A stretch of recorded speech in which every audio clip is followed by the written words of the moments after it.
Hello दोस्तों, नमस्कार। Nandini classes साहित्य चैनल में मैं डॉक्टर यशोकृति हजारे आप सभी का स्वागत करती हूँ।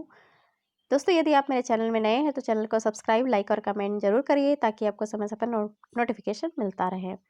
तो चलिए देर न करते हुए हम कृष्ण भक्ति काव्य धारा के बारे में जान लेते हैं। कृष्ण भक्ति काव्य धारा क्या है? भक्ति काल के अंतर्गत भक्ति काल की सगुण भक्ति काव्य धारा में कृष्ण काव्य की विशेष महत्व है, क्योंकि जब हम बात करते हैं तो यहाँ पे कृष्ण भक्ति की बात आती है तो उसका वर्णन कहाँ कहाँ दिखाई देता है, कहाँ कहाँ वर्णन किस किस रचनाओं में किस किस कवि ने किया है। तो संस्कृत में जयदेव ने गीत गोविंद की रचना की है। जयदेव जी का नाम आपने सुना है, और जो नहीं सुने हैं वो फिर भी जान ले कि संस्कृत में जयदेव ने गीत गोविंद की रचना की है, जिसमें कृष्ण की भक्ति का उन्होंने शुरुआत किया है। बात करेंगे और भी संस्कृत साहित्य में सर्वप्रथम किसने जो है वो कृष्ण का वर्णन किया है। कृष्ण भक्ति में वल्लभाचार्य का नाम सुना है आपने। वल्लभाचार्य के पुष्टि संप्रदाय का भी बहुत बड़ा योगदान रहा है। सूरदास इस शाखा के प्रतिनिधि कवि है। वल्लभाचार्य के पुत्र जो हैं उनका नाम है विठलनाथ। उन्होंने भी अष्टछाप की स्थापना की है। अष्टछाप के कवि हैं सूरदास, परमानंदस, कुंभनदास, कृष्णदास, नंददास, चतुर्भुजदास, क्षेत्रस्वामी और गोविंददास, जिसमें कुंभनदास का नाम आता है, जो क्या है, कुंभनदास जो है वरिष्ठ कवि हैं। प्रश्न पूछा जा सकता है कि कुंभनदास वरिष्ठ है या कनिष्ठ है या सब, मतलब किस तरह के प्रश्न। तो इतना याद रख लीजिए कि कुंभनदास जो है वरिष्ठ कवि हैं, और नंददास का नाम आपने सुना है, तो यहाँ पे नंददास जी हैं वो कनिष्ठ हैं। कनिष्ठ के अंतर्गत इनका नाम आ जाता है। तो बहुत ही महत्वपूर्ण है दोस्तों, इसको याद रख लीजिएगा। अब हम भागवत पुराण की बात करते हैं। यहाँ पे आप देख रहे हैं कि कृष्ण भक्ति कवियों का आधार ग्रंथ भागवत पुराण है। बिल्कुल है, क्योंकि आधार ग्रंथ प्रश्न इसमें बहुत बार प्रश्न बनता है कि कृष्ण भक्ति कवियों का आधार ग्रंथ क्या है, तो भागवत महापुराण है।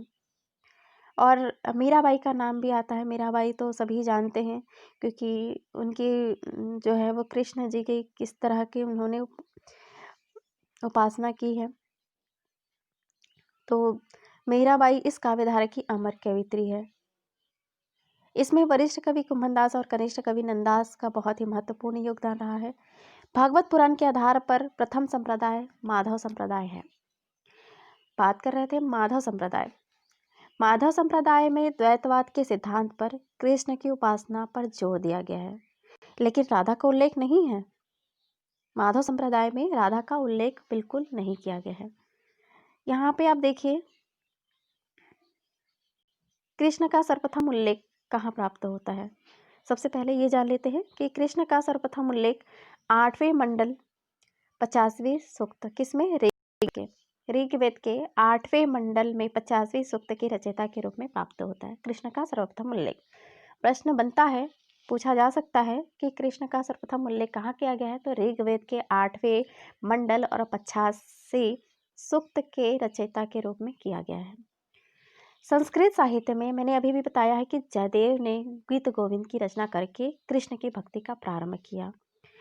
और आप देख रहे हैं कि यहाँ पे संस्कृत साहित्य में सर्वप्रथम कृष्ण के अलौकिक कर्मों का वर्णन ईसा पूर्व प्रथम शताब्दी के अश्वघोष ने भी क्या किया था, कृष्ण के अलौकिक कर्मों का वर्णन किया है। किसमें, बुद्ध चरित में यह दिखाई देता है। राधा का प्रथम जब वर्णन प्राप्त होता है, राधा का प्रथम वर्णन जो है हाल की प्राकृत रचना, कौन सी रचना, गाथा सतसई और गाथा सप्तशती। यहाँ पे अब देखिए गाथा सप्तशती। तो इस तरह के यहाँ के जो प्रथम शताब्दी की रचना है उसमें प्रथम शताब्दी की रचना के अंतर्गत ये गाथा सतसई और गाथा सप्तशती इसमें प्राप्त होता है राधा का वर्णन। मैंने अभी आपको बता दिया है कि भागवत महापुराण की जो है कृष्ण भक्ति कवियों का आधार ग्रंथ है। तो दोस्तों ये इसको बहुत ही महत्वपूर्ण है, इसमें से ये मुख्य बातें हैं, मुख्य बिंदु हैं, इसको याद रख लीजिएगा आप। चलिए चलते हैं कृष्ण काव्य धारा के बारे में और जानकारी ले लेते हैं। कृष्ण काव्य परंपरा की बात कर रहे थे, जिसमें प्रमुख संप्रदायों का वर्णन बहुत ही आचार्य प्रवर्तक के संक्षिप्त हम परिचय देखेंगे, क्योंकि इसमें से बहुत बार प्रश्न बनते ही हैं और ये विस्तृत रूप में भी आपको थोड़ा सा जान लेना है। लेकिन आज फिलहाल हम इतना जान लेते हैं कि आचार्य क्या है, निम्बकाचार्य। इसमें से ये किस तरह से प्रश्न बनते हैं, मैं उसको बताने का आपको बताऊंगी मैं। जैसे निम्बकाचार्य, निम्बकाचार्य जैसे यहाँ पे आप देख रहे हैं, इनका फिलहाल तो जन्म स्थान और ये मत देखिए, पहले मैं आपको बता देती हूँ कि ये किस संप्रदाय के हैं। सनकादि निम्बकाचार्य आचार्य हैं और संप्रदाय सनकादि संप्रदाय है। अब जैसे आपको एक थोड़ा सा ट्रिक याद कराती हूँ। जैसे नींबू होता है, नींबू एक तो हरा होता है और एक पीला होता है। जब कच्चा होता है तो कैसा होता है, वो हरा होता है, और पक जाता है तो उसमें पीलापन आ जाता है, तो सनक जाता है। सनकना मतलब मतलब रूप परिवर्तन करना। तो नींबू जो है वो सनक जाता है, पक जाता है, तो वो रूप धारण करता है अलग अलग। तो इस तरह से याद रख लीजिए आप। संप्रदाय सनकादि संप्रदाय, निम्बकाचार्य। दार्शनिक मत में आप याद रख लीजिए कि द्वैतवाद, दो प्रकार के रूप प्राप्त कर लेता है वो, द्वैतवाद। ठीक है दोस्तों, तो इसको याद इस तरह से याद कर लीजिएगा। जो बच्चे नए हैं उनके लिए ये ट्रिक है, हालांकि पुराने बच्चे हैं उनको तो ये ज्ञात ही होगा कि निम्बकाचार्य के संप्रदाय सनकादि है और द्वैतवाद है। बात कर रही थी अब प्रश्न का, किस तरह से प्रश्न बनता है। पूछा जाता है कि सनकादि संप्रदाय के आचार्य कौन है। तो इसमें आप अगर ये इस तरह से याद भी कर लेते हैं, और जिन विद्यार्थियों को याद है उनको तो कोई समस्या ही नहीं है। तो सनकादि जो है वो संप्रदाय के आचार्य कौन है, निम्बकाचार्य। और दार्शनिक मत है द्वैतवाद। ये बार बार प्रश्न बनता है, इसलिए आपको ये बहुत याद रख लेना आवश्यक है। वल्लभाचार्य, वशु, इस तरह से याद कर लीजिएगा।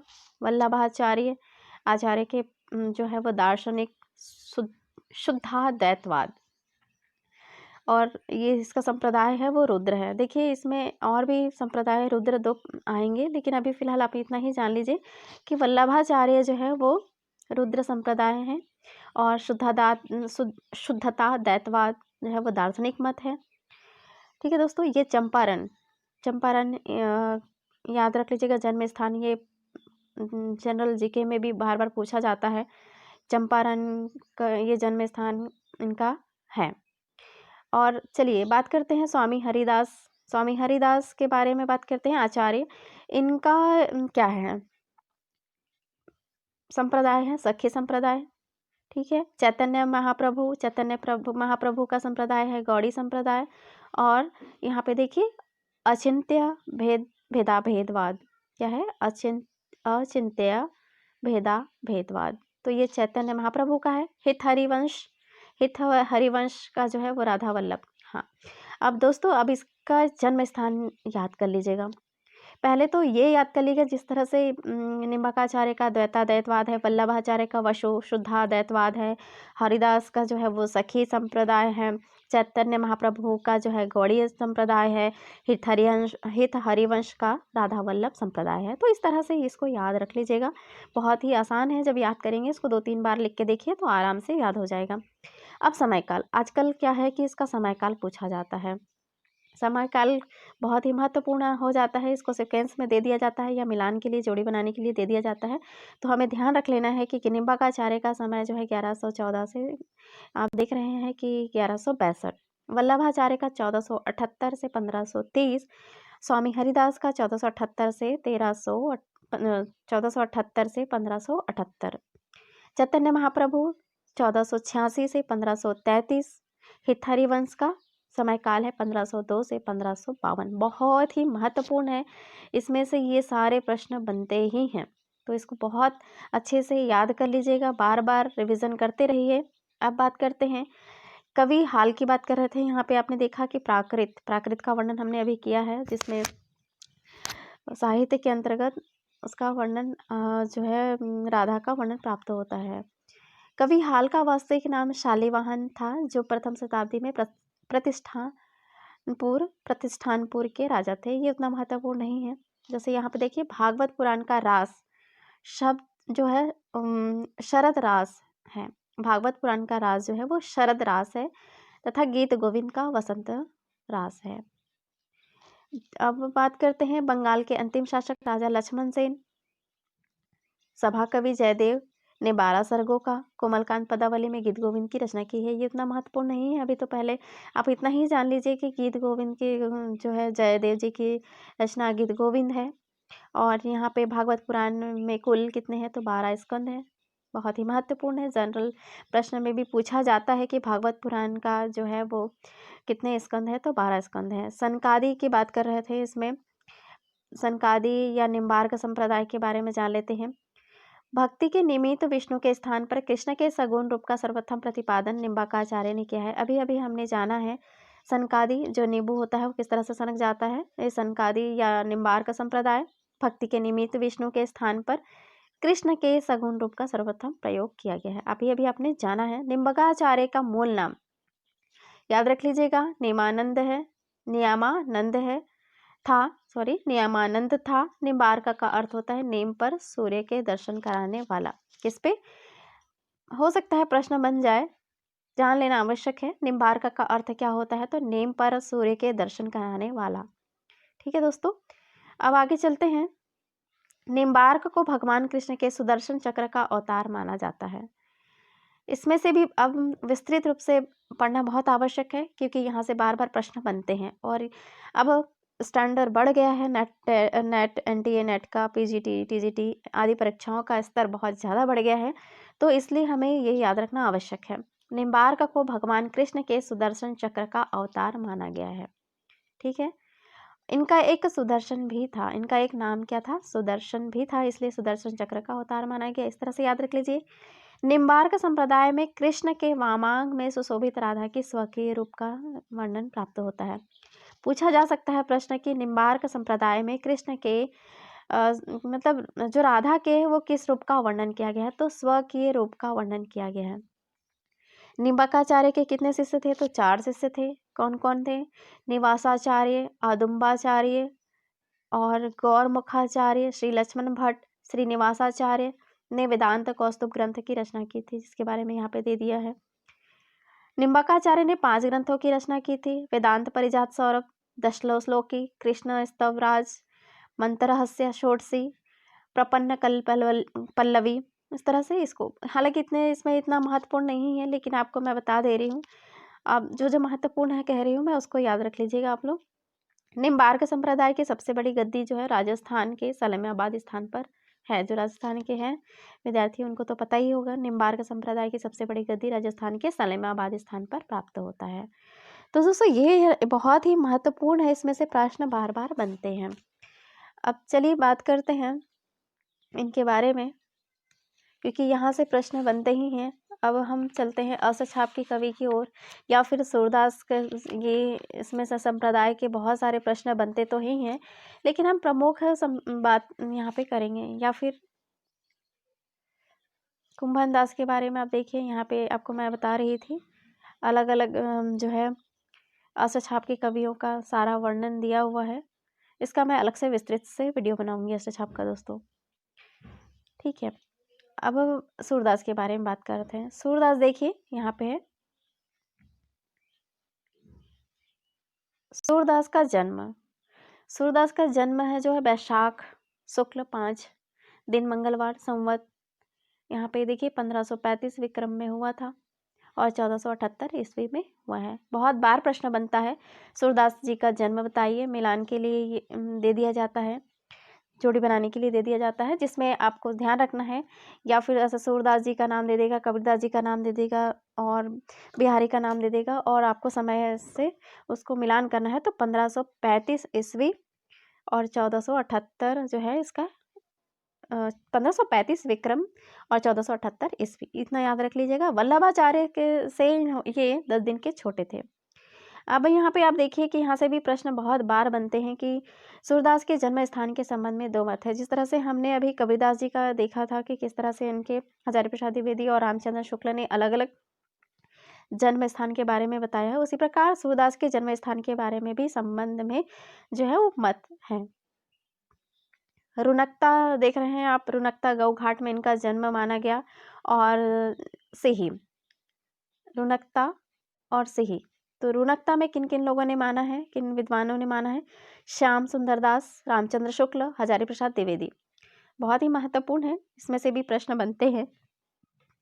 पूछा जा सकता है कि रामचंद्र शुक्ल ने सूरदास का जन्म स्थान क्या स्वीकार किया है? तो रुनकता स्वीकार किया है। हजारी प्रसाद द्विवेदी ने सूरदास जी का जन्म क्या स्वीकार किया है? तो रुनकता स्वीकार किया है। श्याम सुंदर दास ने क्या स्वीकार किया है? तो रुनकता गौघाट में स्वीकार किया है।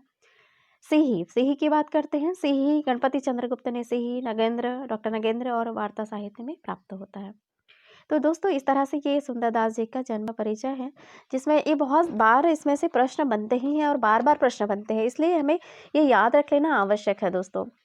और जब हम बात कर रहे थे कृष्ण संबंधित संप्रदाय की, उसके अंतर्गत हम भी उसका विस्तृत रूप से वर्णन करेंगे, लेकिन अभी फिलहाल ये जान लीजिए कि वल्लभाचार्य, पुष्टिमार्ग, निम्बार्क संप्रदाय हुए, राधा वल्लभ संप्रदाय हुए, हरिदासी संप्रदाय हुआ और गौड़ी संप्रदाय हुआ। तो इतना जान लेना आवश्यक है, और विशेषताओं के बारे में भी आपको जान लेना आवश्यक है। तो इसमें बहुत सारी चीज़ें हैं, हालांकि आज बस परिचय मैं आपको दूंगी। सूरदास जी के बारे में आप जान चुके हैं कि 1478 ईस्वी 1583 जो है उनका जन्म माना गया है। और इनके बारे में जो नाभादास का जो है वो भक्तमाल गोकुल नाथ का 84 वैष्णव की वार्ता में वर्णन मिलता है। और 1583 में इनकी जो है मृत्यु हुई थी। विठलनाथ ने कहा था, इनके जब विठलनाथ ने कहा था कि पुष्टि मार्ग का को जहाज जात है, सो जाके कछु लेना होए सो ले लो।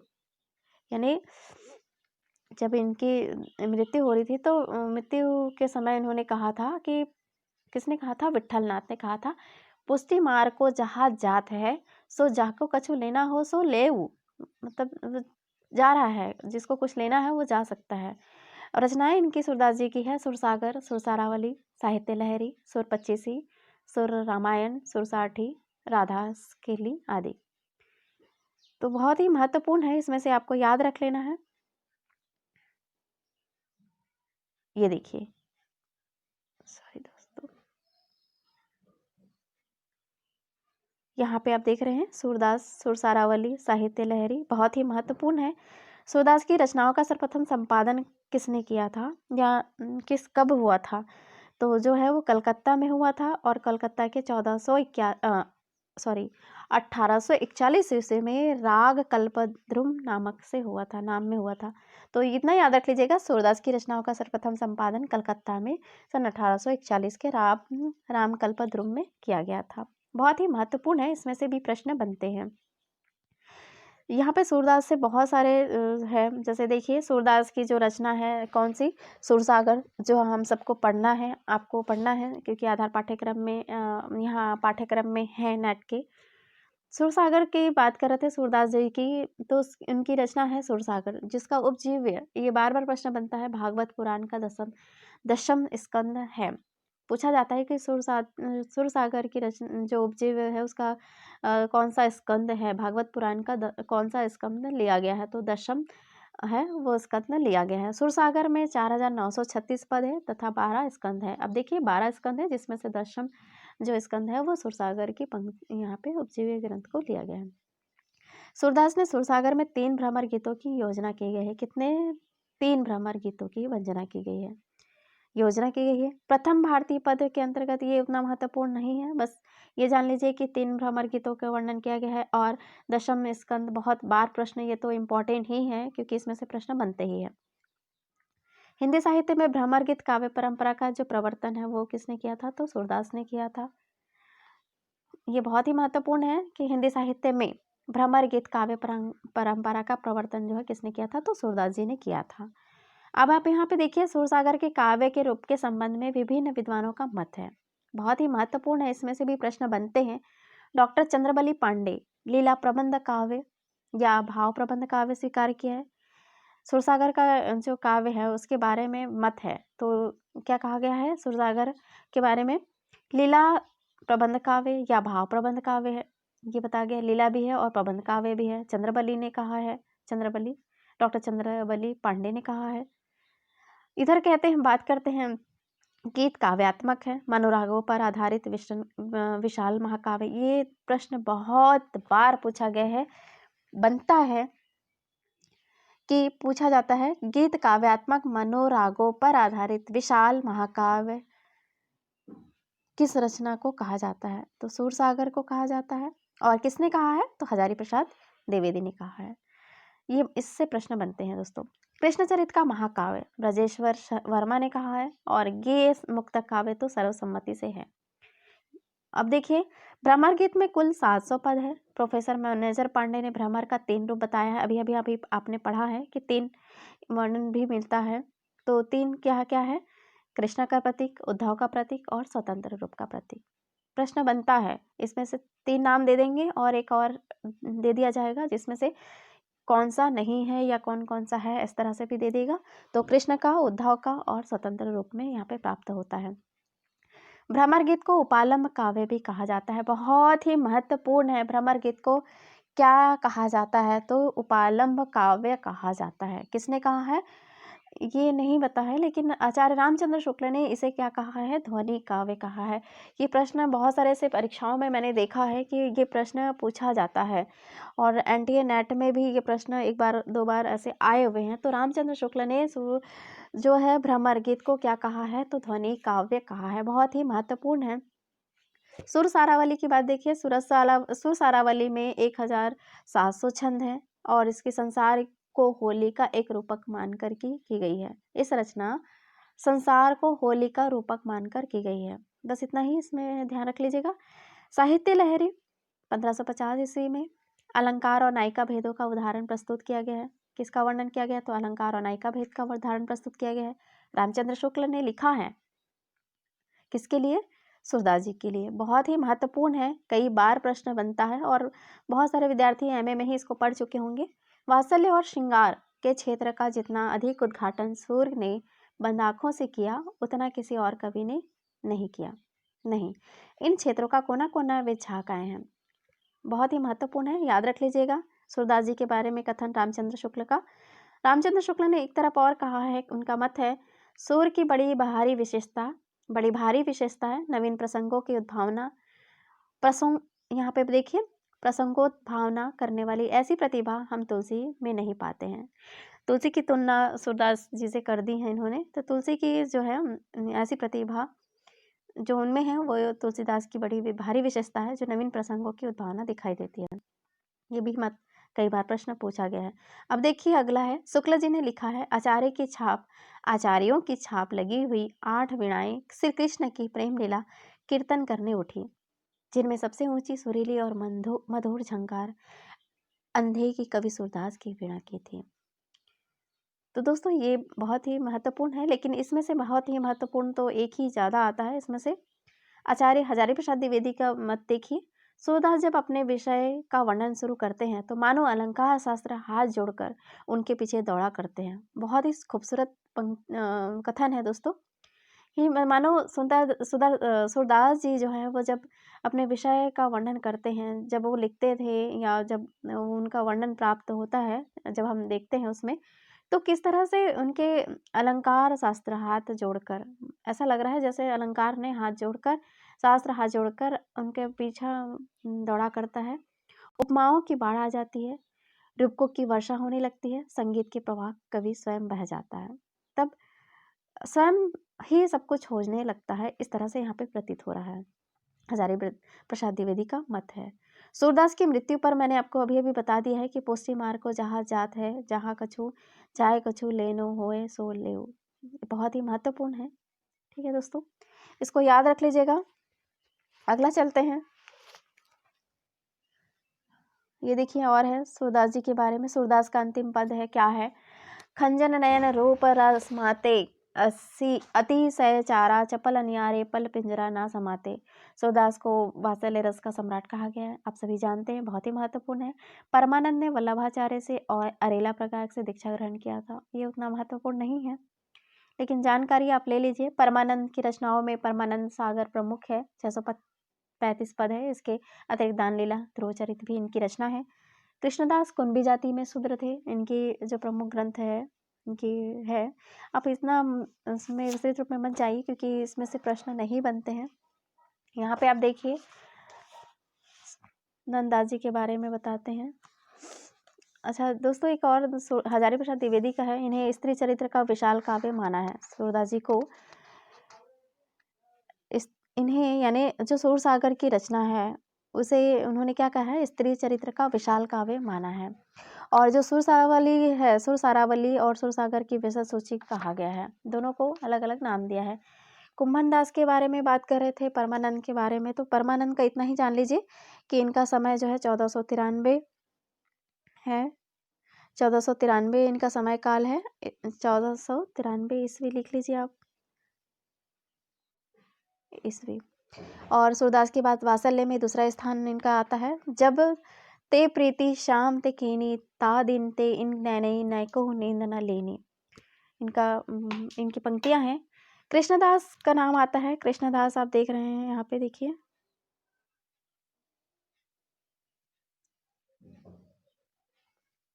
दोस्तों, ये पीडीएफ इधर उधर हो जाती है थोड़ी तो समस्या हो जाती है क्योंकि दोनों पेज का पीडीएफ लिया गया है, इसलिए दिक्कत आ जाती है। कृष्णदास के बारे में जान लेते हैं। कृष्णदास जी का जन्म है 1496 ईस्वी। 1496 ईस्वी।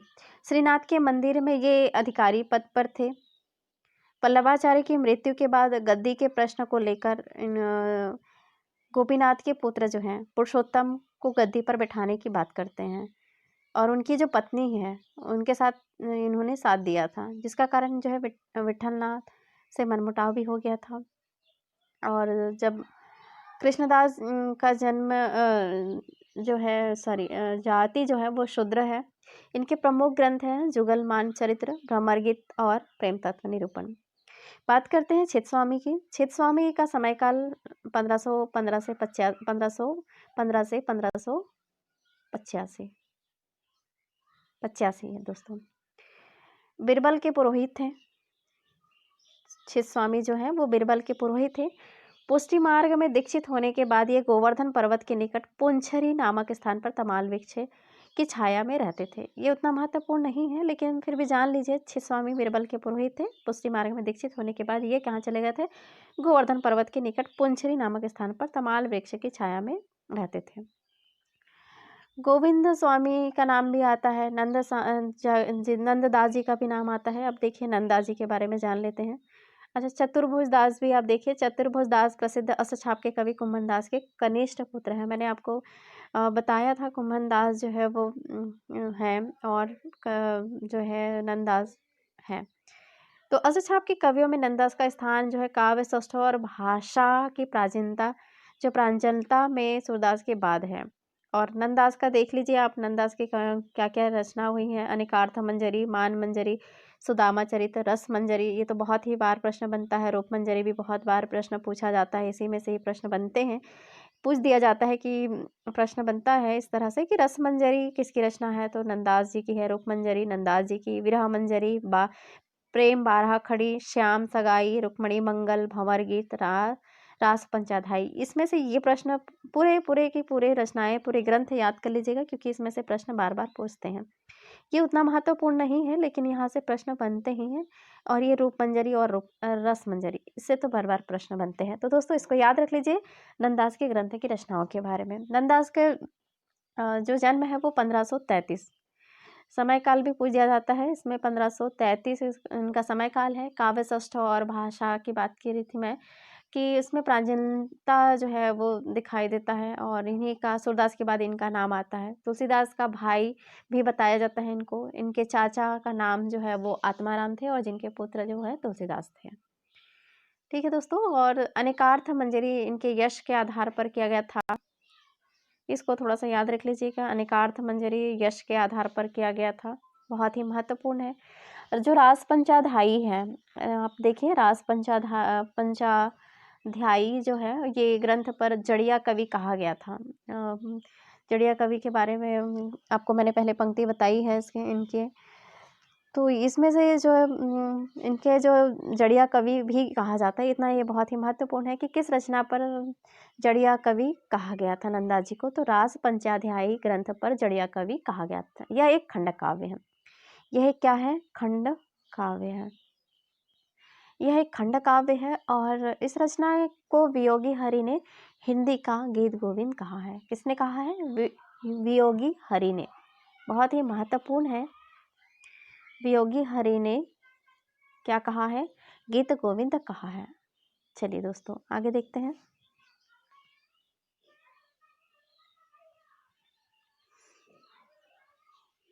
नंददास का ये देखिए यहाँ पे और है। रास पंचधाई रोला छंद में लिखा गया है। वियोगी हरि ने यहाँ पे दिया ही है। हिंदी का गीत गोविंद कहा गया है। 5 अध्याय है और नंददास का भंवर गीत दार्शनिक जो है दृष्टि दिखाई देती है। नंददास को जड़िया कहा गया है और कवि गढ़िया नंददास जड़िया ये है। ये जो आपको कहा जा रहा था बताया जाए। तो दोस्तों इस तरह से आप इन सब के बारे में आप जान लिए हैं और बहुत अच्छे से याद रख लीजिए ताकि आपको ये प्रश्न में गलती बिल्कुल मतलब जब प्रश्न आया भक्ति काल से संबंधित जो है कृष्ण काव्य धारा उससे आप बिल्कुल गलती ना करें। इस तरह के ही प्रश्न बनते हैं मैंने जिस तरह से आपको बताया है, तो बहुत ही महत्वपूर्ण है। आप इसको अच्छे से याद कर लीजिए। थैंक यू आप मेरे वीडियो को सुनने के लिए। धन्यवाद, शुक्रिया।